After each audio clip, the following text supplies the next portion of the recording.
Bonjour à tous, bienvenue sur SVM6. Donc je repars sur exceptionnellement un tuto pour débutants parce que je m'aperçois qu'effectivement il y a beaucoup de personnes qui débutent en ce moment. Là, j'ai des commentaires avec des personnes vraiment qui débutent de zéro et qui se lancent à corps perdu avec sur cette application qui est donc Blender, un logiciel, une application de modélisation 3D en quelque sorte, une, un logiciel qui permet de faire du dessin en 3 dimensions et donc de créer des objets virtuels ou pas virtuels suivant qu'on les laisse sur un mesh ou qu'on les utilise pour les imprimer. Donc je vais repartir sur les outils de base parce que je vois que beaucoup n'ont pas la notion juste des simples outils de base, comment agrandir un objet, comment le déplacer, à quoi servent les différents objets que l'on voit. Donc là,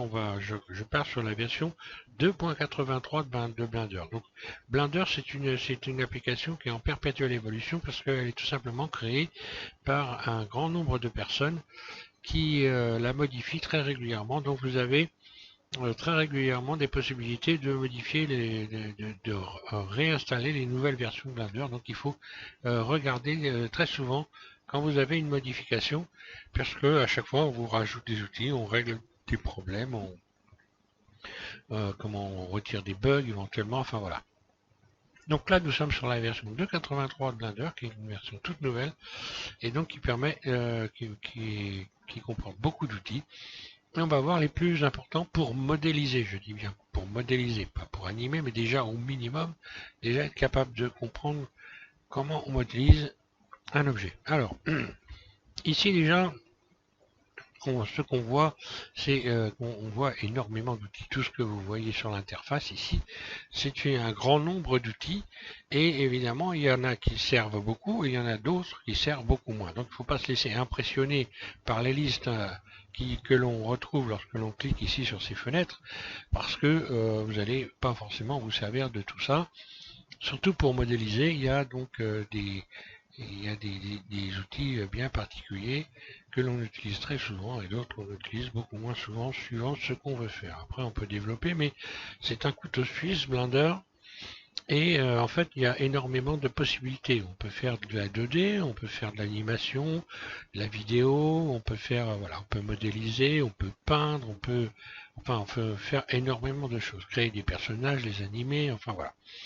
Et donc, il y a énormément de choses. Donc là, on va parler de la modélisation déjà. C'est déjà bien la première des choses. Alors, quand on veut modéliser quelque chose, déjà, avec Blender, il faut avoir fait les réglages de base. Ici, c'est intéressant. Vous cliquez SVM6, mon interface, et vous allez ici dans Éditer, vous allez pouvoir aller dans Préférences, et vous verrez que ici, moi j'ai les réglages de mon interface. C'est là qu'on fait tous les réglages de la machine, les pré-réglages pour que ça simplifie la vie en quelque sorte.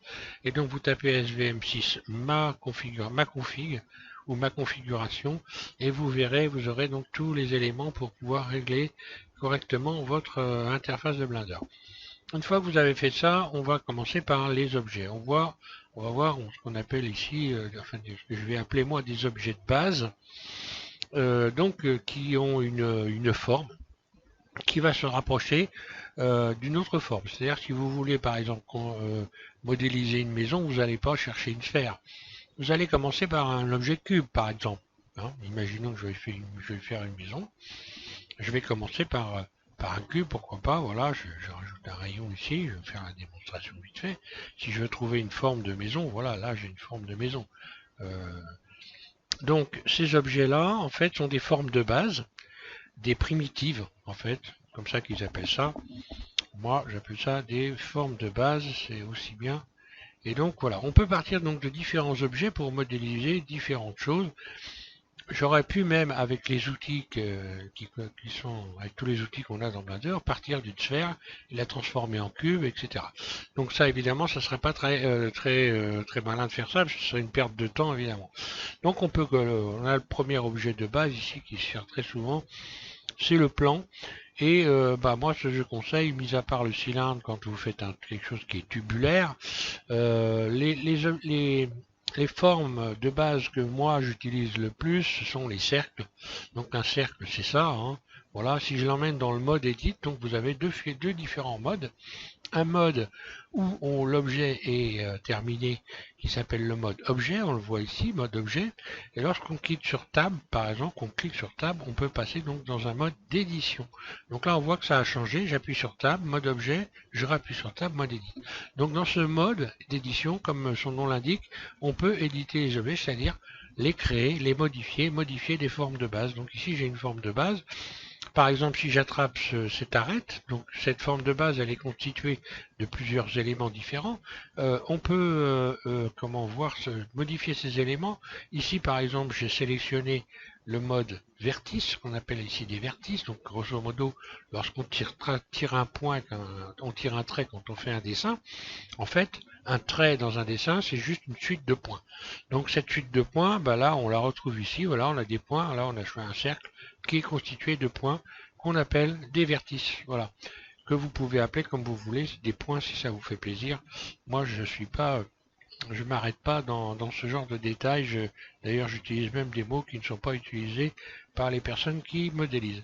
Donc ici, moi, si je m'étais écouté, j'aurais bien appelé ça un point, ça un bâton. Donc là, on va voir qu'on a un ensemble. On peut sélectionner des arêtes. Donc 2 points, en fait, grosso modo 2 points. Ici, ça correspond, ce point-là et ce point-là, ça correspondrait à une arête. Si je me mets en mode arête, ici, on la voit. Et on a également donc des faces. Donc ici, il n'y a aucune face, puisque de toute façon, pour constituer une face, il faut au minimum soit 3 points, soit 4 points. Donc soit un triangle, soit une forme carrée ou rectangulaire. Donc, grosso modo, si je voulais avoir une face, je vais revenir ici, je vais supprimer en faisant X. Je sélectionne mon objet, je clique sur le X, soit c'est X, soit c'est Shift X, ça dépend. Alors moi, normalement, vous allez avoir Shift X. Moi, j'ai réglé ma machine pour ne cliquer que sur X. Et je peux supprimer l'objet. Donc voilà, je peux rajouter des objets. Je vais rajouter un objet qui a des faces, par exemple, ici un cube. Voilà. Donc je fais tourner la roulette de ma souris pour zoomer, dézoomer. Voilà, la roulette de la souris, simplement ça va permettre de zoomer. Si j'appuie sur la roulette de ma souris et que je bouge ma souris, je vais faire tourner mon objet dans tous les sens. Voilà.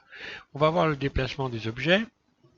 Si je veux par exemple agrandir cet objet, je vais faire juste S et je bouge ma souris. Là, le S, on voit quand j'ai fait S, il y a donc une ligne pointillée qui est venue se positionner entre mon curseur de souris et mon cube. Je recommence, S, vous voyez un trait en pointillé, ça veut dire simplement que l'objet a bien été pris en compte et je n'ai plus qu'à bouger ma souris, soit en haut, soit en bas, enfin à droite, à gauche, dans tous les sens.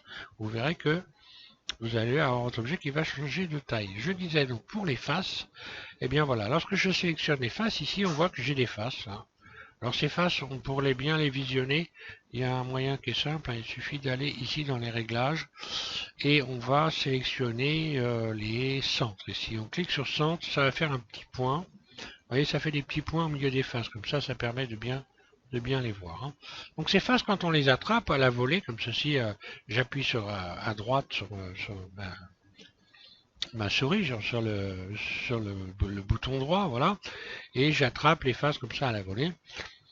Soit je fais un clic droit, je les sélectionne, et je peux les déplacer de différentes façons. On va voir la première façon simple de déplacer un objet sélectionné. Il s'agit d'utiliser ici ce qu'on appelle des poignées de déplacement. Ici, voilà, poignée de déplacement, vous avez différentes poignées. Alors là, on a la poignée de déplacement. Lorsque je clique ici, j'ai donc une poignée qui est venue se positionner. Et cette poignée, lorsque j'attrape les flèches ici, je peux donc déplacer les éléments sélectionnés à droite, à gauche, etc. Il y a un autre moyen qui est donc pour déplacer les objets sélectionnés, qui est d'utiliser les raccourcis clavier. Par exemple, si je clique sur G, et bien que je bouge ma souris, je peux déplacer comme ceci par rapport à la vue, dans tous les sens, un objet. Si je clique 2 fois sur G, je vais le resélectionner correctement, voilà. Si je fais un double G, et ben pareil, je peux le déplacer et il va rester dans les axes.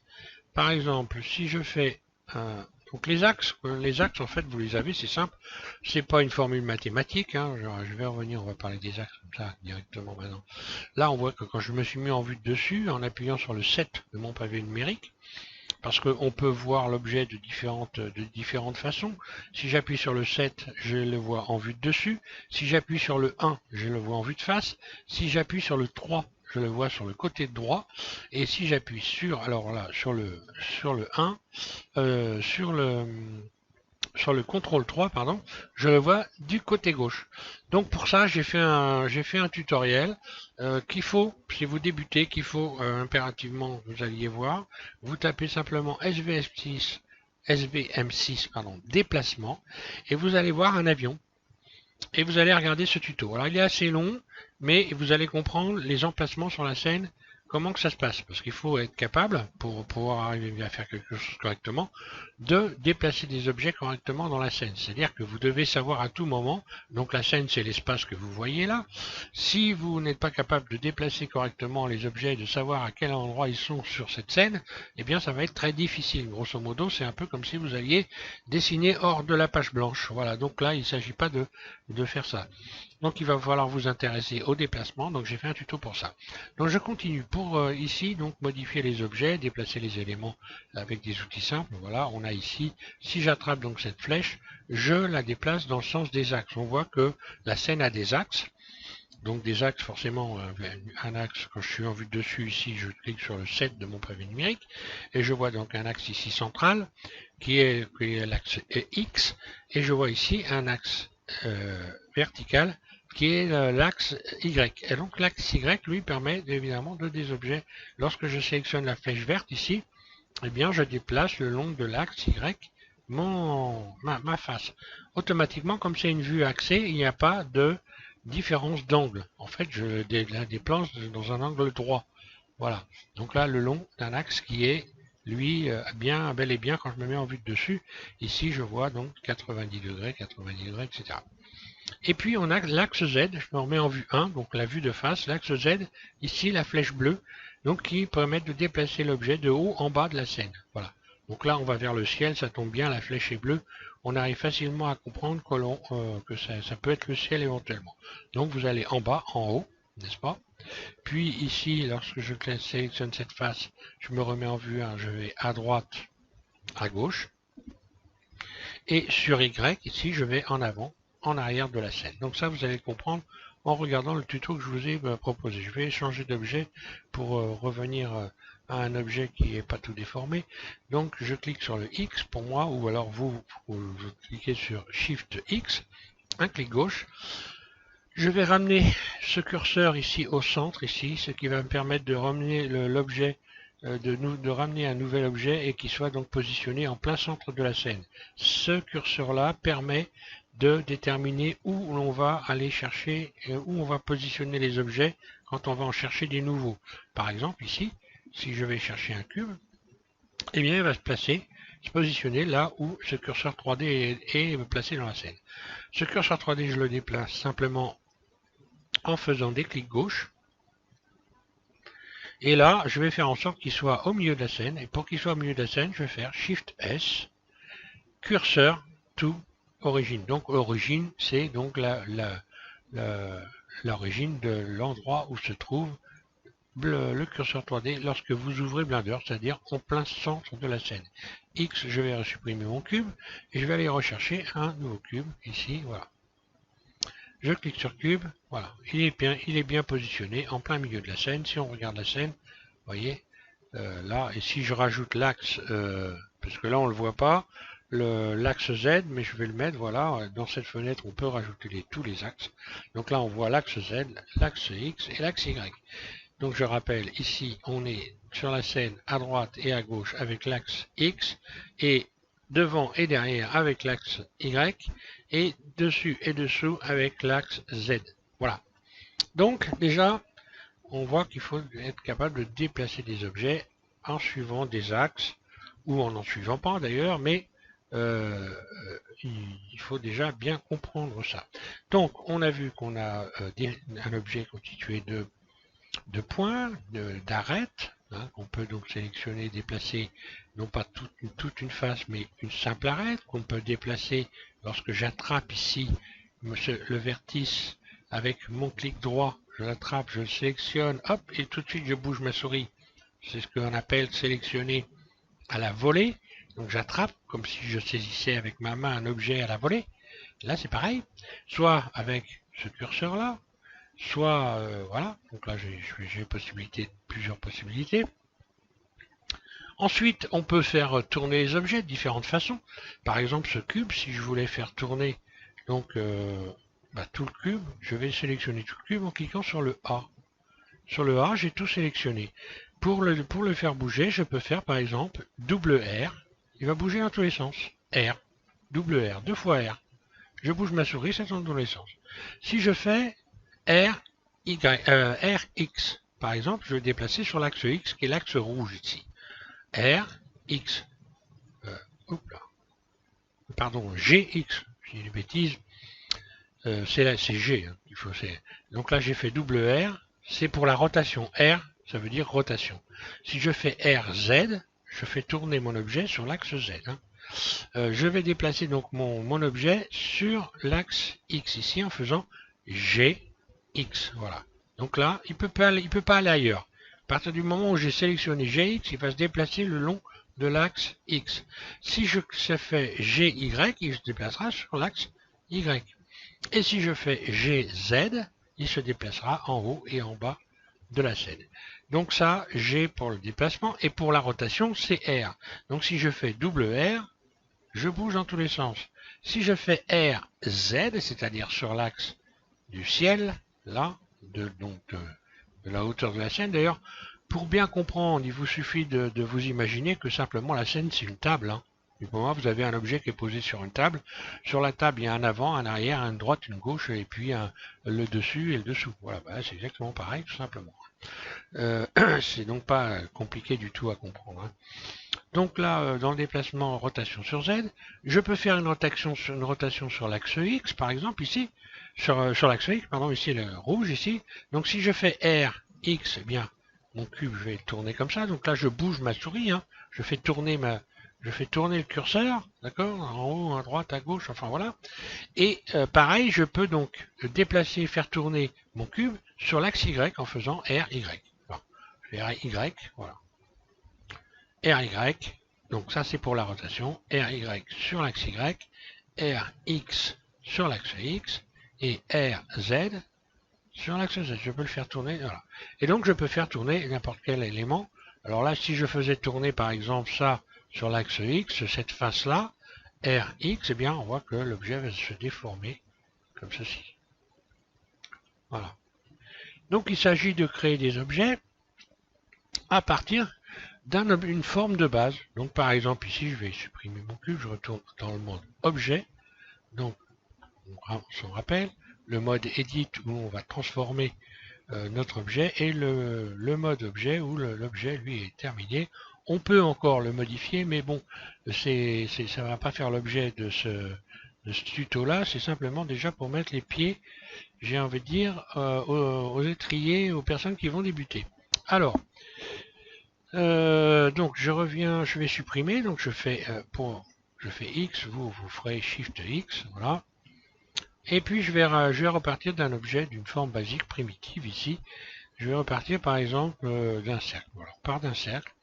Ce cercle, je vais pouvoir l'extruder, c'est-à-dire que je vais aller en mode Edit. Je vais me mettre ici en mode vertice et par exemple je vais pouvoir l'extruder. C'est-à-dire l'extruder, c'est quoi? C'est un mot qui est d'ailleurs qui a rien à faire dans cette discipline, parce qu'à la base c'est un terme qui sert à la métallurgie et non pas au dessin 3D, mais bon, c'est comme ça en fait, voilà. Il faut bien trouver des mots. Donc grosso modo, si vous dans la métallurgie, extruder une barre de fer, en fait, c'est l'allonger. Vous voyez que ces barres de fer rouges qu'on voit très souvent lorsque l'on crée dans les usines des rails de chemin de fer, par exemple, on les voit, elles sont en train de s'allonger, elles sont pressées. Bien là, c'est grosso modo, c'est ce qu'a voulu retranscrire celui qui a choisi ce mot. Qui est pas si mal que ça, mais bon, qui correspond pas. Alors donc, pour extruder, je vais faire E, voilà. E qu'on pourrait dire donc étendre, étirer, on pourrait transformer ça pour parler du français. Étirer, étendre, d'ailleurs, extruder c'est français. Hein. Mais voilà, je vais donc, je vous donne tous les éléments pour que vous compreniez. Donc moi je vais faire E pour étirer, par exemple. Voilà. Je bouge ma souris, j'ai fait E, je recommence, E, je bouge ma souris, je monte vers le haut. Un clic droit, je libère, ça revient. Là, voilà, à partir du moment où j'ai fait E, donc soit je déplace en utilisant les manipulateurs ici, hein, je peux déplacer l'objet en utilisant le manipulateur. CTRL Z, je reviens en arrière. J'ai accompli une action, CTRL Z, là. Pour revenir en arrière, imaginons que là, je fais E, je bouge ma souris. Ça bouge dans tous les sens. Si je veux me réaxer l'objet que j'ai déplacé, je vais faire un clic roulette. Je clique sur ma roulette, hop, et à partir de là, la sélection vient se positionner, se fixer sur l'axe Z et retrouve un axe, voilà, régulier. Imaginons que je me sois trompé, je vais faire CTRL Z. Je reviens donc en arrière. Et là, CTRL Z, si je reprends, il faut que je fasse 2 fois CTRL Z pour retirer l'extrude. Parce que chaque fois j'ai appuyé sur le E, j'ai fait E, j'ai bougé, donc c'est une première action. J'ai bougé, c'est une deuxième action.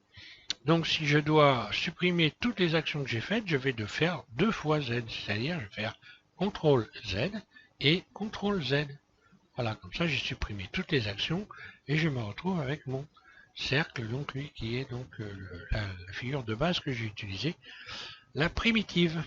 Voilà, ou là, voilà, la forme basique que j'ai utilisée. Donc évidemment, là, à partir d'une forme comme ça, on peut faire tout ce qui a un tube. Donc par exemple, ici, je vais prendre un exemple tout simplement. Voilà, je suis donc toujours dans le mode edit, hein, sinon je ne pourrais pas faire ça. Je vais faire E, extrude, et je vais déplacer, par exemple, ici, voilà. Je déplace mes éléments, j'ai cette sélection-là, je vais faire E, extrude, mais je vais bouger ma souris. Et je vais faire surface, E, S, et surface. Et là, à partir de là, voilà ce qui se passe. J'agrandis les surfaces. Je reviens en arrière, CTRL Z, CTRL Z. Je fais E, S, et là, voilà, j'ai cette forme-là. Maintenant, si je fais E et que je remonte, eh bien, je vais avoir cette forme-là. Puis E, S, je vais avoir cette forme-là. Puis E, je remonte en arrière, en avant, etc., etc. Donc là, voilà un moyen de créer des formes en utilisant donc les raccourcis clavier, donc ce qui va être important. Donc là, évidemment, ça peut pas être une forme de base puisqu'on est en train de la créer, hein, faut pas se tromper. Donc, je reviens en mode objet et je supprime en faisant vous, moi X et vous Shift X. Voilà, X supprimé. Voilà. Donc ça, grosso modo, il faut déjà bien comprendre ça. C'est la base. On a des formes basiques d'objets, donc qui se situe ici, le plan, que je peux déplacer comme ceci. Ensuite, on va avoir dans les formes basiques, ici, le cube. Donc je vais sélectionner un cube, plat.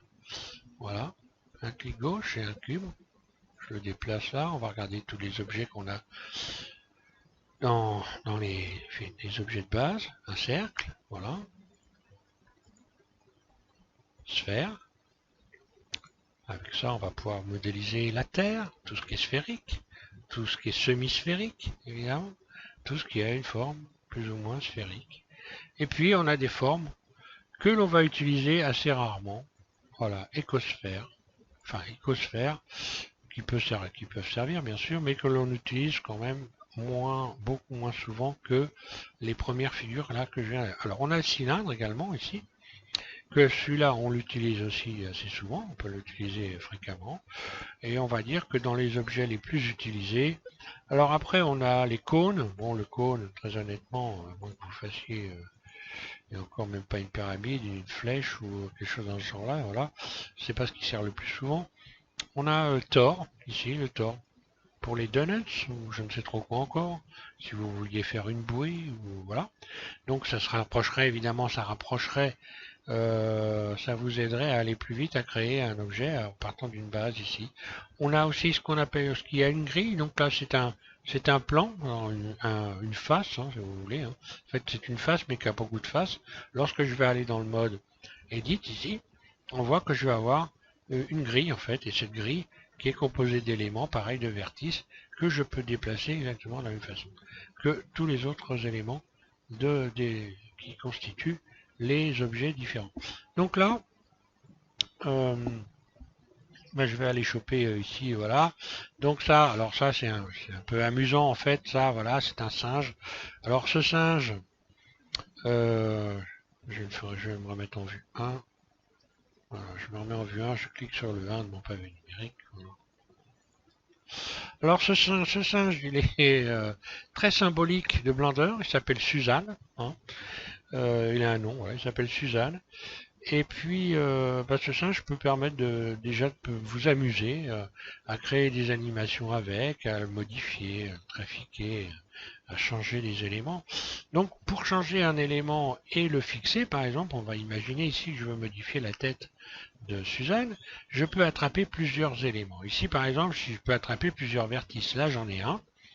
J'appuie sur la flèche, donc sur Shift de mon pavé numérique, de mon clavier, et je fais des clics droits sur différents vertices. Donc là, on voit que j'en ai rajouté, j'en ai 3. Hein. Et si je déplace ces 3-là, ben voilà, je déplace ces 3-là. Si je la déplace avec ici le manipulateur, eh bien, ça va aller tout droit dans l'axe, ça va correspondre à l'axe Z. Et si je fais G, eh bien, je peux le déplacer dans tous les sens, comme ceci, voilà. Et puis, pour le libérer, pour le laisser en place, je fais un clic gauche. Alors, attention à la sélection de la souris. Hein, quand vous allez regarder, voilà, un clic gauche. Voilà, j'attrape un vertice, hop, un clic avec un clic droit, puis un clic droit, hop, à la volée, puis hop, un clic gauche, je libère et je fixe. Voilà, par exemple. Donc là, on peut imaginer que je pourrais faire un personnage très, très amusant, l'animer, etc. par la suite, quand vous allez donc avoir un petit peu de bouteille, j'ai envie de dire, et avoir travaillé un peu le truc, vous allez donc pouvoir animer des objets. Alors, ici, on voit qu'il y a toute une foule d'outils. Hein. Mais bon, je ne vais pas insister sur ces outils-là, parce que ça, c'est ce que vous allez découvrir. Déjà, il est important, parce que là, je parle bien d'un tuto pour débutants, il est bien important de comprendre déjà ce que je viens d'expliquer, d'être capable d'attraper des objets, de les placer dans la scène, n'importe où. Il faut donc s'entraîner à le faire, hein. C'est important pour éviter de galérer, parce que si vous décidez de vous lancer comme ça, de partir sur un modèle compliqué, parce que moi j'en ai fait qui sont plus ou moins complexes, c'est pas non plus des choses irréalisables, mais pour des débutants de zéro, il y en a certains qui sont irréalisables. Il faut déjà un minimum, un petit peu travailler ce que je viens de vous expliquer dans ce tuto, que je vais donc pas aller beaucoup plus loin. Déjà, c'est une base pour pouvoir comprendre comment fonctionne Blender, comment on peut déplacer des objets, de quoi est fait un objet, à quoi il sert. On peut le déformer d'ailleurs dans les outils. Ici, vous pouvez vous amuser à aller cliquer sur les outils. Par exemple, ici, on a vu que pour déplacer, on pouvait rajouter un manipulateur de déplacement comme ceci, mais on peut également utiliser l'outil faire tourner. Donc si j'attrape ici les poignées pour faire tourner les objets, je vais attraper celui-là plutôt, donc j'ai fait un clic droit pour le sélectionner, et si je fais un clic gauche et que je me mets sur le bord de l'outil, comme ceci, on peut le tourner comme ça avec les outils. Voilà, je place mon curseur de souris sur la ligne rouge, j'appuie à gauche de ma souris, et voilà. Ici le bleu, bah, ça va déplacer sur l'axe Z, hein. Donc les couleurs elles sont valables. On voit que ça correspond à l'axe Z. Ici, ça correspondra à l'axe X. Et l'autre, ici vert, ça correspondra à l'axe Y. On peut donc utiliser les poignées de déplacement. Il y a un autre outil, cet outil-là, qui va permettre de déformer des objets comme ceci. Par exemple, si j'attrape mon cube, là, je peux le déformer comme ceci. Donc là, comme il n'est pas axé, évidemment, je vais faire une rotation par rapport à la vue. Vous voyez bien, ou alors je vais aller, voilà, on peut refaire un œuf très rapidement. Ça déforme les objets. Ça les allonge. Hop là. Alors, j'ai ouvert une fenêtre sans faire exprès. Et j'ai changé de mode. Voilà. Donc je vais revenir au mode objet. Voilà. Désolé, j'ai fait une petite... j'ai fait une mauvaise manip. Alors, voilà, on peut déformer les objets en utilisant ici ces poignées de transformation. Voilà, poignée de transformation. Ici, si j'attrape ici le tore, et bien si je fais surface S, il va s'agrandir. Si j'attrape la poignée de transformation, ça va prendre cette forme-là. On pourrait imaginer qu'on va faire un tonneau, pourquoi pas. Et voilà. Voilà pour ce tuto-là, donc il est important de bien comprendre tout ça. Après, plein d'éléments viennent se greffer dessus. Comment on fait pour ne pas avoir tous ces traits ici? Bon, bah là, vous voyez par exemple cet objet-là qui est plein de traits. On a plusieurs possibilités pour effacer donc la vue des petits carreaux ici, simplement en allant ici. Ah oui, d'accord, j'ai compris ce qui m'est arrivé. J'ai modifié mon interface. Donc là, ce que je vais faire, je vais replacer ça vers le bas. Basculer vers le bas, basculer en bas, voilà. Voilà. J'ai un petit peu modifié mon interface. Alors, je disais, donc pour retirer tous les petits traits, ici on va dans Objet, simplement on va lisser l'objet. Donc il y a plein d'outils là, vous voyez. Voilà, j'ai lissé l'objet, on voit que voilà, j'ai supprimé tous ce qui pourrait être considéré comme des choses pas jolies à regarder. Simplement en les lissant par exemple, ou alors on peut également aussi les subdiviser. Donc il y a plein d'outils qu'il va falloir apprendre petit à petit, je ne vais pas vous les faire voir maintenant, mais voilà. Important, déjà le truc basique, être capable de transformer un objet, de comprendre à quoi servent les formes basiques. Les trois quarts du temps, je rappelle que moi, ce que j'utilise le plus personnellement, je pars sur des formes les plus simples possibles. C'est les trois quarts du temps, soit un simple vertice, soit un cercle, un plan, voilà, très rarement, et une sphère. Les cubes, bon, ça m'arrive. Cube, cylindre, c'est ce qu'il y a. Cube, cylindre, sphère, c'est les objets de base dont on se sert le plus souvent pour modéliser des objets. Voilà. Merci à tous de suivre SVM6. Donc, vous avez également pour les personnes qui ont, quand vous avez travaillé un petit peu tout ça, lorsque vous allez chercher des tutos, si vous voulez les avoir en français, déjà vous avez Didier Nebreda, donc sur la chaîne Blender DN33 qui fait également des tutos pour débutants. Donc lui, je vous conseille d'aller voir ce qu'il fait et de travailler dessus parce qu'il fait plein de petits tutos pour débutants. Donc ça peut être intéressant. Lorsque vous cherchez quelque chose, que vous avez besoin de répondre à une question que vous vous posez, il suffit simplement de taper SVM6 et de mettre un mot-clé derrière. Par exemple, je sais pas moi, SVM6 déplacement, vous allez tomber sur 3 ou 4 tutos où je vais vous parler du déplacement sur des versions différentes de Blender, mais grosso modo, il y aura de toute façon un rapport entre les versions. Entre toutes les versions, il y a toujours un rapport. Ce que je viens de vous faire voir là, c'est valable pour quasiment toutes les versions de Blender. Il s'agit de modéliser, donc il n'y a rien de très particulier, sauf que les outils ne sont pas à la même place. Par exemple, si vous êtes sur la version 2.79 de Blender, ou si vous êtes comme moi, là sur la version 2.83 de Blender. Donc forcément les outils ne sont pas à la même place. Il y en a quelques-uns en supplément dans ces nouvelles versions là, puisque à partir de la version 2.80 de Blender, on a donc des interfaces qui ont complètement changé et des outils qui sont plus tout à fait à la même place. Mais bon, grosso modo, il y a encore beaucoup de ressemblances. Et donc voilà, il y a différentes possibilités de rendu d'images. Vous allez voir, vous verrez, il y a des moteurs de rendu. Donc quand on crée un objet, on peut créer des images, on peut créer des animations, et on a ce qu'on a pour pouvoir créer ça, on a ce qu'on appelle des moteurs de rendu. Donc si vous êtes sur les anciennes versions de Blender, vous verrez que vous aurez un mode de rendu Blender. Là, sur les nouvelles versions de Blender, le mode de rendu se situe ici. Vous avez plusieurs possibilités, Eevee, Workbench et Cycle. Alors, c'est très simple, il suffit, si vous voulez comprendre à quoi sert le mode Workbench, vous tapez SVM6 Workbench, tout simplement, vous allez avoir des explications. Ou vous tapez simplement Eevee, SVM6 Blender 2.80 par exemple, je vais vous expliquer, je pense qu'il doit y avoir dans le tuto l'explication pour Eevee, enfin voilà. C'était donc la première version de ce moteur de rendu ici. Et suivant les moteurs de rendu, eh bien, vous allez avoir des images qui sont plus ou moins réalistes. est plus ou moins longue aussi à rendre, hein, parce que quand les images sont complexes, les images sont peuvent être très longues à rendre, suivant aussi votre matériel. Vous avez, par exemple, si votre ordinateur ne supporte pas les versions 2.80, 82, 83 de Blender, eh bien, il va falloir passer à la version 2.79. Et si vous êtes sur, par exemple, XP, hein, si vous avez encore XP, XP ça existe toujours, hein. Le mien fonctionne très bien. Mais moi je suis pas sur XP là, hein, mais par contre ça fonctionne très bien. Eh bien vous allez installer la version 2.76 de Blender parce que c'est la dernière version qui a fonctionné correctement sur XP sans qu'il y ait des bugs à tout va. Voilà. Donc il se peut que ça bug des fois, donc faut pas s'inquiéter, ça peut arriver, hein, voilà.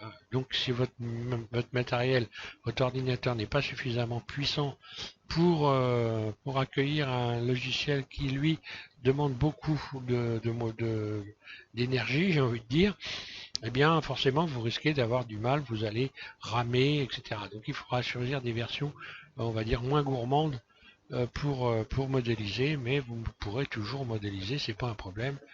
Blender, c'est pas nécessairement un logiciel, une application pour les gens qui ont les moyens d'acheter des ordinateurs très puissants qui valent très cher. Donc voilà. Bah, je vais m'arrêter là. Je vous remercie tous de suivre SBM6. Donc, bah, si vous avez regardé ça, probablement vous êtes nouveau, vous allez débuter dans la modélisation. Eh bien, j'ai envie de vous dire bienvenue au club. N'oubliez pas de temps en temps de vous reposer.